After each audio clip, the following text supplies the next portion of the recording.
I'm Jen Taylor Skinner, and this is The Electorette. On today's episode, I have a conversation with Christina Reynolds of Emily's List. Isn't that nice? You've heard of Emily's List, right? It's a political organization dedicated to helping pro-choice Democratic women get elected to office. And whatever they're doing over at Emily's List is working. They've trained thousands of women, they've had over 1,200 election victories, and they've raised millions of dollars to help get progressive women elected.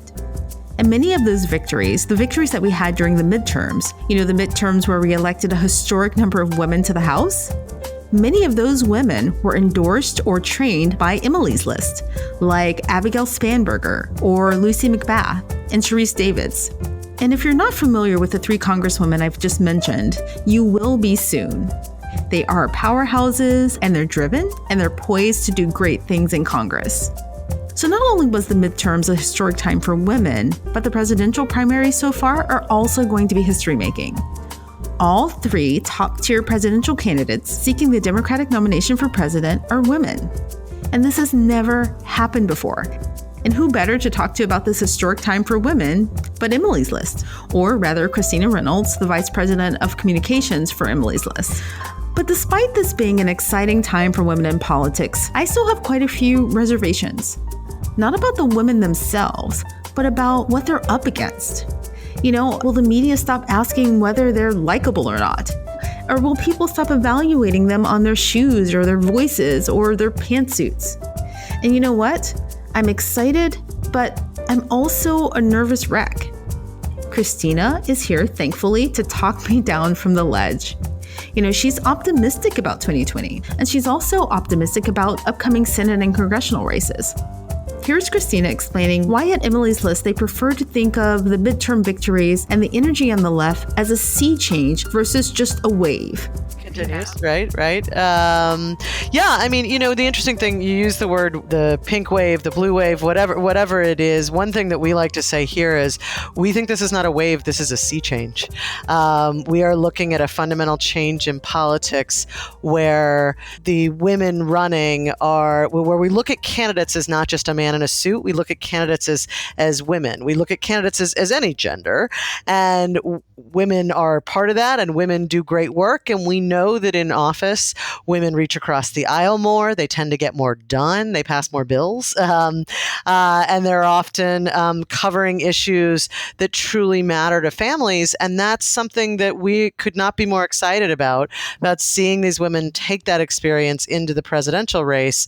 And, I saw a random story pop up on Twitter today that was about something not remotely gender related. It was super delegates, I think. And the picture that went along with the story had three women's faces in it, just to sort of here are some of the candidates. And the idea that was three women in there was pretty exciting. It's something we've never seen before. This great diversity of candidates, these great candidates. Right now, I would argue the top tier is all women, which is it's incredibly exciting to see. And we think this is a change that this isn't 1 year. This isn't, a couple of cycles. This is here to stay.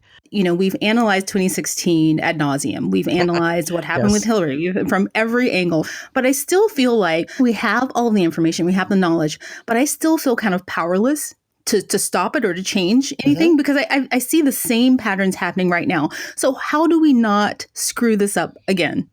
Good question. And I think I suspect that's in the back of every Democratic voter's head, and probably many non-Democratic voters. I think that number one is, being more aware of what's happening when it's happening. So my friend Jen Palmieri wrote a book called Dear Madam President. And in it, she talks about when we looked at Hillary, a lot of people said, well, there's something about her I just don't like. And that became the shorthand for this, but that's just Hillary. I just don't like Hillary. And when we see that happen with other women, we can call it out. We can remind people of, hold on, is that just because you're not used to the idea of a woman as president? Is that, when you talk about, I don't like this, how this woman gives a speech, or I don't like her voice, or she's kind of shrill, is that because of her, or is that because you're not used to hearing a woman give a speech? And how do we change that? How do we call it out when it happens? And to be honest, one of the other side effects of there being so many women running is that it's easier to see, it's easier to call out. And I think, sunlight is a great disinfectant here, right? The more sunlight we can show on these things, we can shine on these things, the better we are at saying, okay, so maybe that preconceived notion, maybe when we talk about likability, that's not a great metric for a president because everyone likes different things. Maybe that's just a weapon that we use against candidates that aren't what we're used to. So maybe we should stop looking at that and say, okay, I'm going to take a step back. Whose policies do I like the best? Who do I think will run the country the best? I think that we all have these inherent things that, based on how we were raised and what we were taught and frankly, to some degree, what we've seen in history that we have to break out of. And I think the more women that run, the better it will be to really allow ourselves to break out of that thinking and see these women as just great candidates. Yeah, but that's one part of the picture, right? There's only one. There's lots more. Yes. There's sexism and there's misogyny that's just kind of in the air, right? Yes. That's in the air. Yes. And that makes people think like, oh, I don't like her. Maybe it has something to do with her voice. But then there's also the media. Yes. Who has a big part in shaping the narrative, Yes. right? And sometimes people don't understand like why I think these things. And to be frank, nothing has changed. There's been study after study, article after article about the role that the media played in 2016. But nothing has really changed on that front, right? Nothing has changed on that front. And I'm not really sure what to do as a constituent to break through that framing, right, about these women. Here's what I would argue. I think I will agree with you that certainly not enough has changed. We have not solved anything. But I think there's been some progress, and I'll give you an example. When Elizabeth Warren first got into the race, Politico ran a headline that basically said, is Elizabeth Warren likable? Does she have a likability problem? Is she likable enough to win? And I would say the world of Twitter came down on their heads. There was quite a bit of, hold on, you don't say that about the male candidates. What's going on? And that generated coverage that pushed the other way, right? How are we actually looking at this? What about Warren, Warren's policies? What about this? We saw the same, and I'm hoping that they've learned their lesson on this front. Yesterday, or maybe the day before, some conservatives came out with this theory that Kamala Harris, despite being born in this country, was not eligible to run for president. We've heard this one before, right? Sadly, Barack Obama and Kamala Harris share something, in common that should trouble us about this theory, right? Wonder why it's the African-American candidates. But I think one thing that we've seen is that I think at least some of the media was a little more cautious in looking at that story rather than just running with it and we all remember who the first one of the first birthers was, Donald Trump. But, Trump questions Obama's citizenship. A lot of the media skipped the story of the birthers going after Kamala, which I think is some progress, right? I don't think we're there, but I think we have citizens and voters who are engaged in ways that they've never been before, and they're helping police the media. And I think it is actually having an impact.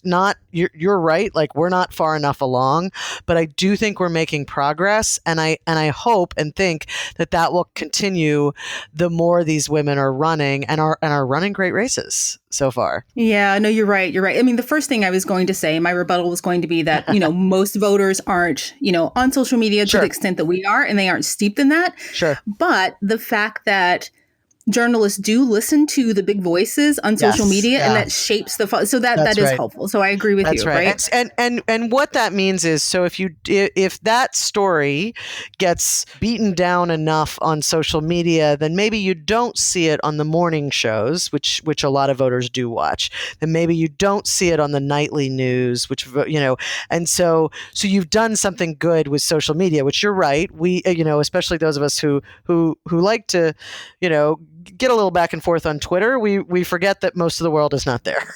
I think that does have longer term consequences in terms of what voters do, because a lot of voters do still watch their broadcast news. They do still watch their local TV. And so it's important to make sure the story is kind of killed there too. Wow. I've been talking to you for 10 minutes and I feel better already. Good. Yay.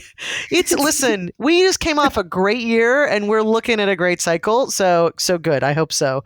I get to work in a great place. So we got a lot of good to share here. Well, you know what? I mean, this whole conversation, this whole interview is about all of my worries. Let me hear them. I'm here for you, lay Jeff. them I'm out here. one by one. Okay. So my next one is the standards that we hold women candidates and men candidates to. And you and I talked about this again offline. Yes. About one of the things that keeps coming up is that Biden keeps, like sticking his big toe in there and, not his big toe, his Biden toe. I don't know. Maybe his toes are small. I don't know. But, for instance, when you compare his past, I think on Martin Luther King Day, he was at a breakfast and he apologized for his role in the 90s crime bill, right? Mm-hmm. And that's something that he's rarely held to account for when he talks about his bid for the presidency. But women, on the other hand, aren't held to that same standard, right? If they've done anything in their past and they've shifted their position, they're considered cunning or they're pandering or they're flip-floppers, but men are growing and evolving. Yes, sure. I mean, look, that's I can't solve this problem for you in that is definitely still happening. I think we see that on the where do we give people the benefit of the doubt. I think we also see that on how do we look at people's experience. Women's experience is often dismissed, whereas men are, they'll grow into the role. And so that's okay if they don't have as much experience. And that's not great, but it's really bad, in fact. But I think that this is another place where the more women who run and for people who didn't, you only saw your local candidates in the last election, or you were busy and you weren't paying as much attention. One thing that we learned in the last election, I mean, there were a couple things, but one of them was to be authentically who you are. And, for years we have made women candidates slip in this little box. You can't get too angry. You can only really push back on behalf of other people, not on behalf of yourself. You're not allowed to change, right? You can't evolve because you're just a flip-flopper. You have to be nice, but you have to be strong, but you have to, all those boxes that you need to check. And what happened this past cycle was all these phenomenal women that came out, many of them running for the first time, said, that doesn't work for me. Like, what if I just try being me? Because of the many, many things we can say about Donald Trump, he was him during the election, right? He was the guy who had the solid gold toilets and the big plane, and he was unashamed of that. And if that's the one good thing that we can take from that election, it's that these women said, I'm not going to let you put me in this little box.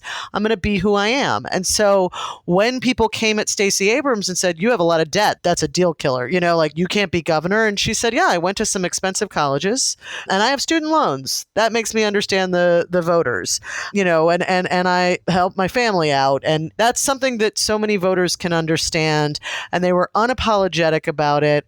And they're just going to be out there. I think, you even seen it when Kirsten Gillibrand talks about her evolution on some issues. And what's happening is she's not backing away from it. She's just saying, this is where I was. This is who, this is how I got here. I'm going to say it, and then I'm going to move on and talk about what I'm going to do.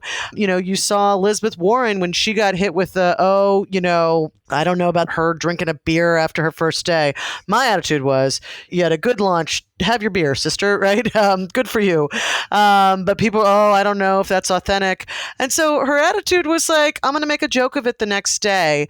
These women are being very unapologetic. I mean, you're seeing Kamala, who's been hit some with questions of her record as a prosecutor, which I think people just like to say without necessarily diving into some of the details, taking that on and taking some of her owning that in her election, or her messages for the people, which was literally something she said when she was a prosecutor, right? And so I think one of the things that we're seeing is women say those old rules didn't service my ability to push back on the way we hold women to different standards. So I'm at least gonna let myself be me. I may as well, right? They're going to hold me to different standards. I'm going to push back and let people see me and see if that helps. And I don't think that solves a problem this cycle, but I think it helps down the road. And I think every woman being authentically herself makes it easier for other women to do it. It's not just Alexandria talking policy while she makes mac and cheese, right? There are a lot of women doing different things that before we might have said you can't do that as a member of Congress, and good for them. They're standing more as a group, and I think that's also a part of it. Is we're gonna stand up for each other. So if you do this ridiculous stuff, if you hold us to different standards, we're gonna call it out, and that's it at least is us fighting back rather than just trying to live within those narrow measures that we tried to fit women in. Yeah. And so just for the record, I just want to say it's not that I'm criticizing Biden for shifting. Yeah. I mean, sure. Good on him for realizing that he made mistakes in the past. Right. I think that's bad for anyone to box anyone into something that they did.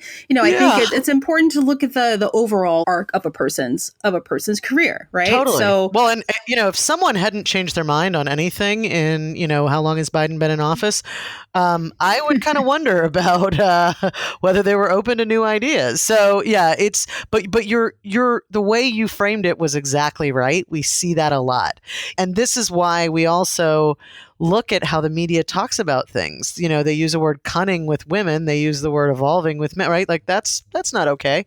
So yeah, you called it right. I think it's less about is it okay to do and more about who's it okay for? Yeah. And about experience, right? So one of the claims that's always made is that, you heard that infamous remark about Hillary during the debate about, her being overprepared, right? Yes. So, and that's kind of the same thing with, women and, being criticized for their experience. Mm-hmm. Like when they are very experienced, they often have the wrong experience, right? Yes, with Kamala Harris, right? Like she's, her experience as a prosecutor can be seen as a good, but it's the wrong experience for some people. And I just feel like for lots of people, not only are their standards lower for men, but for women, they're never steady. They're always shifting, and it doesn't really matter. So anyway. Yep. Yeah, no, that's exactly right. And and again, I do think it's something, the more we call it out and people are actually looking for it, the more we can change that. I think slowly, but still it's progress. Yeah. So one of the things that I really wanted to talk about, because it's bothered me for so long, is, Kirsten Gillibrand. And the thing that she is consistently criticized about is the issue with Al Franken, right? With Franken. Mm-hmm. What often is not mentioned is that there were 32 Democratic senators who came out against Franken. 13 of them were women, 19 were men. Yeah. And this includes many of people's favorites. Chuck Schumer, I don't know if he's anyone's favorite, but Chuck Schumer, Sherrod Brown, Cory Booker, Elizabeth Warren, Kamala Harris, Bernie Sanders. They were in that group of 32 senators who called for Franken to step down.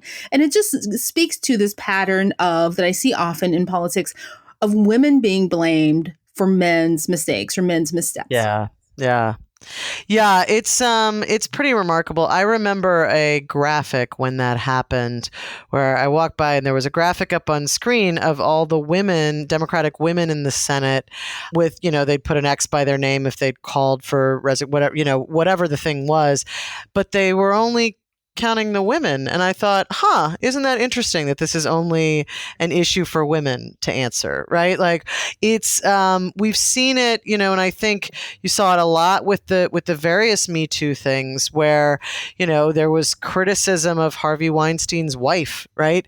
There were, it was asking women to answer. I mean, this goes all the way back to Hillary, right? It's asking women to answer for the actions of men. We've got a long history of that in this country. What if we ask people to answer for their own actions, right?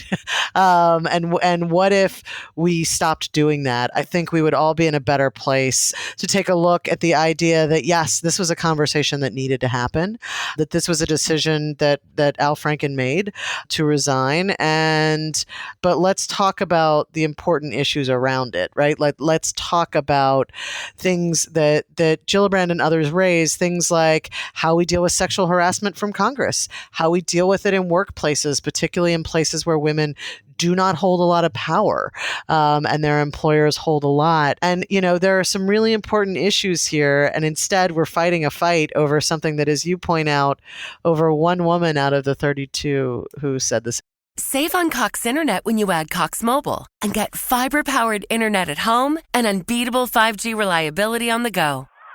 So whether you're playing a game at home, yes, goal, or attending one live, you can do more without spending more. Learn how to save at cox.com/internet. Cox Internet is connected to the premises via coaxial cable. Cox Mobile runs on the network with unbeatable 5G reliability as measured by Ookla LLC in the U.S. 2H 2023. Results may vary, not an endorsement. Other restrictions apply. You found your person. Now let the Knot help you with everything else. The Knot connects you to the wedding inspo, vendors, venues, and planning tools you need to make your day totally you. Having helped plan 25 million weddings, we've got your back when it comes to every little detail like RSVPs, budgets, and more. Because your wedding comes to life with the connections that matter the most. Get started at theknot.com/audio. The Knot. Let's plan your wedding together. Same thing. Yeah. Another point that you made earlier that I really liked is that, the women in Congress and women who won their Senate seats, they are doing so on their own terms and they're being themselves. They're bringing kind of some unique personality and unique energy, right? But the other thing that I see is that, this kind of trend of like pitting women against each other. Sometimes it isn't direct. You see it directly with, these false arguments between Alexandria Ocasio-Cortez and Pelosi, these media narratives there. But then you also see it in these comparisons. If you don't use tough language like Rashida Tlaib, then, you're not tough enough, right? That's right. But, we need to allow women to lead and to be strong in their own ways, and that's another absolutely. I couldn't agree more, and I think it's a really important point. It's great that we have an Alexandria and a Rashida in Congress, and that we have a Nancy Pelosi as Speaker, and it's also great that we have women like Kendra Horn, who came from Oklahoma, and has worked to help elect women, and then became one of the women elected herself. That we have women speaking from different places, from different points of view.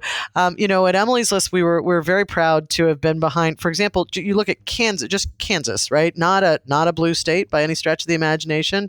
And last cycle, we elected Sharice Davids, who's an amazing Native American lesbian former MMA fighter. She was also a White House fellow. She's a lawyer. She's amazing.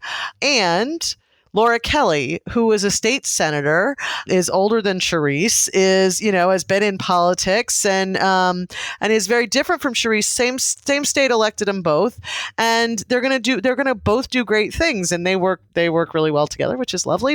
But I think we don't need just any one type, right? Part of why we were so proud to support this incredibly diverse new class in Congress and the diverse women around the country is that this is part of the problem, is that for too often we've had one type of voice in Congress. It's been white and male, and it's often been lawyers. It's often been people who are wealthy. I think it's great that we have a conversation about the people who, Stacey Abrams talking about her student loans, that we have different voices. We have Katie Porter, who's a single mom. We haven't had many of those in Congress, certainly not with school-age kids. That we have people who've actually dealt with healthcare issues on their own, and people who are going to solve issues in different ways, right? Alexandria is an activist, which is awesome. Lauren Underwood from Illinois is someone who was born with a chronic condition and went into nursing and then healthcare policy. Lauren's a wonk. We need both of those women in Congress. And so I think it's great that we have those different people. We certainly need more of those different voices. But yeah, just like part of the joy in electing women is that we break the mold. We shouldn't put all those women in one mold either. Yeah. So you mentioned something earlier that I've always wanted to talk about is the fact that, this is going to happen during the cycle. People are going to blame, I guess you can call this reverse sexism. People are going to criticize women for wanting to vote for a woman just because she's a woman. The whole voting with your vagina thing. Yeah. But we could talk about that forever, but that's not really the debate, right? The point is that women are effective leaders, right? They're effective. They pass more bills, they pass more laws, they send more money home to their districts, right? Like that enough. Like if we just talk about the substance of what women do when they legislate, like that alone, like that's why I'm voting for a woman.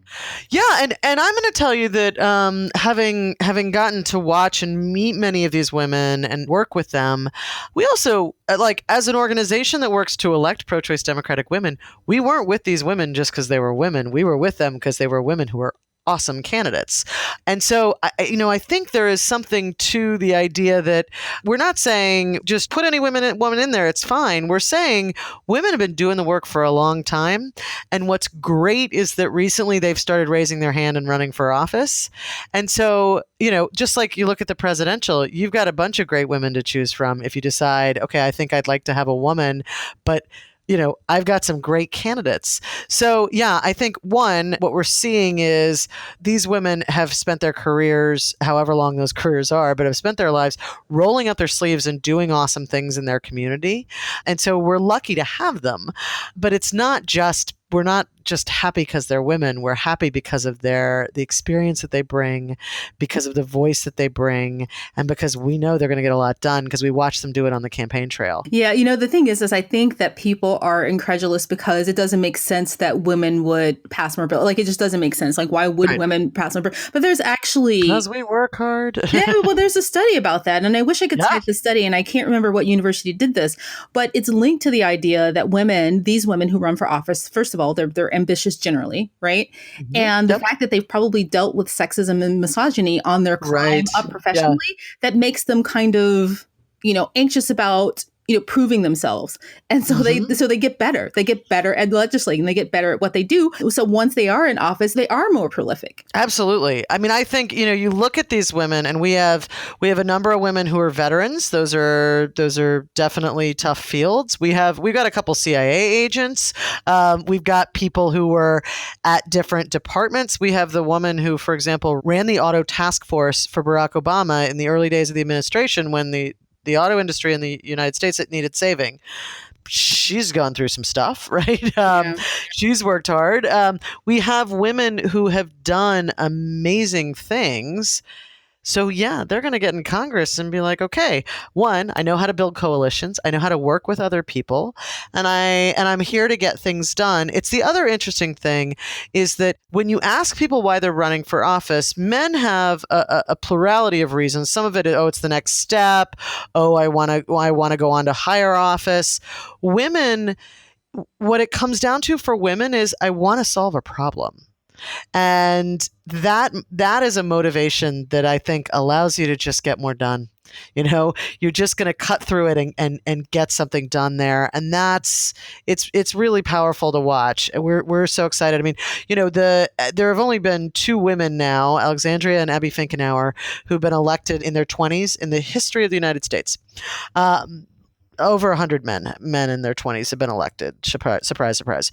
But Abby Finkenauer's already passed her first bill. I mean, how awesome is that, right? She's been in Congress less than a month. So we know these women are going to get in, they're going to get things done, and they're looking at big and small things. I mean, one great thing, especially because we have so many younger moms in Congress this time, one of the things they did was they went in and they said, we have kids in school. So could we plan a schedule where we can actually plan around it and set a set schedule? And it's something that Congress hasn't been great about doing. And so they did it. They're all shining a light on some, ways Congress works for people. They just get things done, and we're so excited to watch and see what else they do. But think about what that could mean for, reverberating those policies out to the population at large, right? Voting schedules that work for, working moms or people, or other policies, right? And that's absolutely right. Yeah, and so another thing that I think that this relates to is that electing women of color, right? I mean, Lucy McBath is a really good example of that, of not necessarily a woman of color, but that certainly factors in. But the fact that her family was touched by gun violence, right? Absolutely. And she's going to work on those policies. And I always remember Ayanna Pressley, she said something early on in her tenure. She said, the people who are closest to the pain should be closest to the power. Ayanna's just poetic. She's so great. That is absolutely true. And, Debbie Mukersel-Powell is another candidate who she lost her father to gun violence. We've got candidates like that who they know these issues. We have candidates who have lost family members. Alyssa Slotkin is one of those. Alyssa's mom did not have health care. And so she waited and finally went to an emergency room and discovered she had cancer that might have been treatable, or had she caught it earlier. That's part of the reason Alyssa ran, was because she watched the Republicans try and undermine Obamacare. And she said, not on my watch. Like, this is, I know what this can do to a family. We have women like, you mentioned gun violence, and that's certainly a big issue. Healthcare was a huge issue for a lot of our women. Cindy Axne in Iowa couldn't afford the maternity rider when she got healthcare, at one of her jobs. And so they didn't get it. And then she had her second child. She and her husband literally sold some of their belongings on eBay to pay for their hospital bill. So Cindy's someone for whom, like, hold on, the issues of maternity care matter to me. This is not the days of when we were debating Obamacare and we had a Republican senator say, well, why, I'm not going to have a baby. Why do I need to worry about, about maternity care? So I think the people closest to the pain should be closest to the power it's such a powerful statement. And it's something that we're going to see a lot of, because these women have lived lives that have tragedies in them and have, life lessons in them that they are taking to Congress with them. Yeah. I want to talk about Emily's List because, during this past cycle, you guys trained thousands of women to run for office. You endorsed many women, right? Pro-choice, progressive, Democratic women. And a lot of the stars that we've just been talking about, McBath, Underwood, they went through your training, right? Yes, that's right. That's right. Did you teach them to do something different, or like what's the secret sauce? Well, I think part of it is just raising your hand. As our president, Stephanie Shryock, likes to say, I say to every woman, you don't have to tell me you're going to run right now. You just have to tell me that you'll think about it or help a woman who is running. We always say the number one thing that you need to run for office is a desire to help your community. And if you've got that, you can learn everything else. And these women proved that. These were not, we had some candidates that are fortunate enough to be well off. Most of them aren't, many of them are still paying off student loans. They've been working in things like nonprofits or government work. They don't have a lot of money. They didn't have huge networks. They didn't have big fundraising networks. They'd never done this before. So we taught them how to build a fundraising network. We tried to help connect them with people, but they did the work, and so it was sort of, if you're willing to work hard and you have a reason for running that is your community, we can teach you the basics, and then you can go. And I think one of the things that Stephanie likes to point out is the training's important. You got to know what you're doing a little, you got to know the basics, but also women, as I think we all know, women often wait until, okay, have I learned everything that I need to know? Do I check every box on the list? Do I meet every criteria? And the reality is the criteria for running for office is a certain age, and that's about it. And so our take is, we'll teach you the basics, we'll help you along the way, and then go run. Because if you want to help your community, you're ready to go. So it was great to teach those women. You mentioned two of them, Lucy and Lauren, a couple others. Lauren actually may not have gone through training, but I do know who did. Lucy did. And Gina Ortiz-Jones, who ran and came incredibly close in Texas. And Chrissy Houlihan, Chrissy's a great story. She was an Air Force vet and a business leader in Pennsylvania. Day after Hillary lost, thought, I don't know what I'm going to do. She has a grown daughter who is gay. She was worried about what was going to happen with her, her daughter's rights. She was just worried about her community. She did one of our trainings, but she also replied to like a $3 fundraising email, just hit reply and sent her resume and said, hello, I want to do something. And I think maybe that's running for office. Here's my resume. What do you think? And someone got back to her and said, hey, you're actually in a great district. Let's talk. And Chrissy's now a member of Congress. And wow. One of 4 women in Pennsylvania, which used to be the largest state without a woman in their delegation. So we are really excited about the idea of these women standing up, and we are excited. We blew out our training program. We expanded it greatly. We started doing things like webinars, and we have an online training center that you can find on our website. But we also had to, remind some women of, okay, we've got the basics for you. We're going to help you. We invited them into like a Facebook group for women who are running, where people have found their own accountability partners. They text each other. It's the happiest place on the internet. I got to tell you, it's people like just providing support and like, go get them, girl, and that's been an exciting part about being here, is watching people who've never run before, but done all these amazing things for their community, decide to take that to the next level. Wow. That's amazing. I would run for office just to get into that group. There you go. Just to inject a little happiness into my day. It's every now and again they'll pull some comments from it and send it around to the staff, and we all just, we get a little misty-eyed. We enjoy it. So it's great. So if anyone's listening and, they're thinking about running, like in this case, it's just as simple as replying to an email sometimes, I guess. Sometimes, yes. And we also, you can go to emilyslist.org and it's /run to win, or just go to our main page of our website and you'll find it. But yeah, there are lots of ways to get involved and to find out about trainings and things like that. So, 2020 is coming, obviously. That's why we're talking. But very quickly. But we have a chance possibly to win a majority in the Senate and to get more seats in the House, I believe. Right. Yeah. But I feel something. I don't know if you feel this. I feel like our party, the Democratic Party, has a tendency to do a couple of things. We had a great win during the midterms, but I feel like a lot of the momentum, it started to wane. Like, I think we get complacent, right? Mm-hmm. And, I think that we lose a bit of momentum, right? And we get a bit comfortable. How do we not do that? Because we don't need to do that right now. Yeah, I think you're exactly right. Honestly, I think that Donald Trump is still in the White House. And so I think a lot of people will not get complacent because of that. But I'll tell you, this was something that I think a lot of us in politics worried about when after the Women's March in 2017, which was amazing, right? You saw all those women out there on streets around the country, around the world.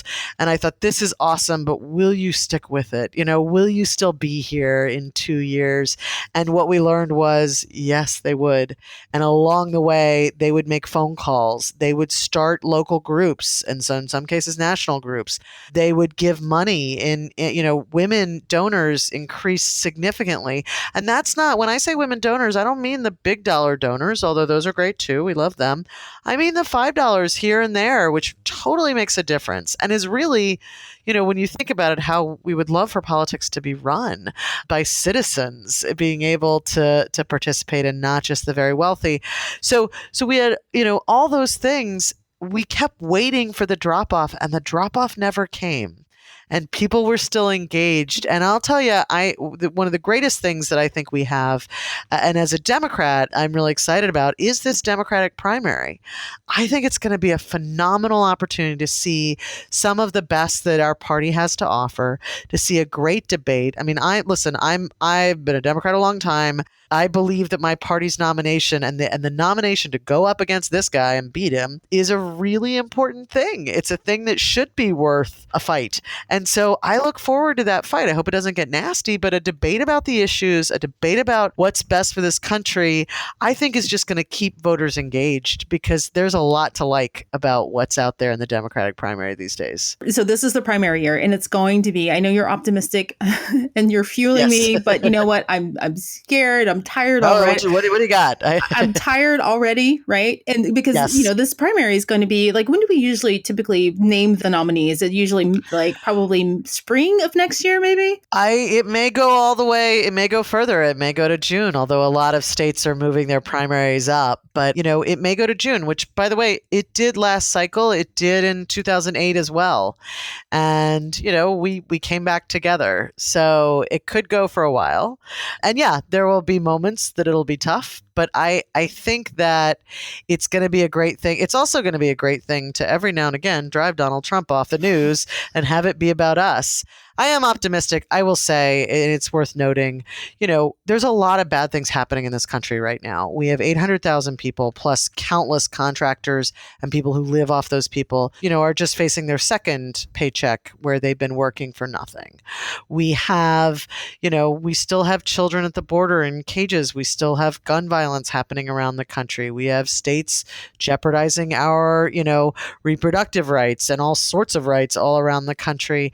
And we've got a lot of work to do, but that is actually looking at this field, and that's what makes me optimistic. Is I think we have a great group of people to debate that and to figure out what's next, and to really bring people to engagement and to activism around those issues as they have been in a phenomenal way. But what should I be doing this year during the primary year, other than like arguing online?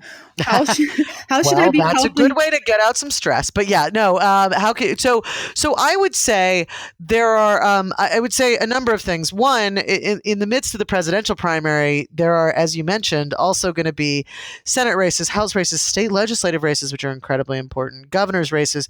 So I would say get involved somewhere. If you're like me and you're still figuring out who your candidate's going to be in the presidential primary, I bet you've got a local candidate that you could help out with. Get involved with groups. There are groups on, Democratic and just activist groups on any sort of issue. So if you've got an issue that is particularly close to your heart or you are really concerned about, find a group and find a way to get involved. There are a ton of ways to get involved, to do things online. You can use social media for good, right? Helping share information, not just as a place to vent, although that's healthy too. That we allow that. But I think that there are so many different groups and candidates and really great ways to engage. And so I would say just engage. Find your happy place. I'll tell you what it is for me. I know my mom watches an awful lot of cable news, and she gets very frustrated at what Trump is doing to this country. And I realized one day the reason that I am not as frustrated is because I get to pour my energy every day into these amazing women. And the idea of doing something positive in the face of all the negative that I just mentioned and everything else happening can really get you through, and also is incredibly valuable to the groups, the candidates, to anyone that you're helping out. So I would say, get involved. Yeah, everybody's got a member of Congress. If yours is a Republican, find your state legislator or find someone in a nearby district and see if you can help out in their office, in their campaign office, or get online and do some stuff, because it's good for the soul and it's good for the country. So that's my best advice. Well, Christina Reynolds, thank you so much for joining me. Thanks for having me. And thank you for the free therapy. So this was the therapy that I never got after the 2016 election. Good. And, Lord knows I needed it. There you go. Thank you. Yeah, so great to talk to you. Thank you so much for listening. To learn more about Emily's List, visit emilyslist.org. You can help support their efforts to get more women elected, or perhaps find information on running for office yourself. And if you enjoyed this episode of The Electorette, please support us. And supporting The Electorette is fast and it's free. Simply subscribe to The Electorette on iTunes or wherever you're listening right now. And if you've already subscribed, share this episode with a friend and ask them to subscribe. So the more subscribers I have, the more we can grow. It helps other listeners find The Electorette. It's an algorithm thing. And if you've already subscribed, please leave a review on iTunes. Thank you again for listening, and keep up the good fight.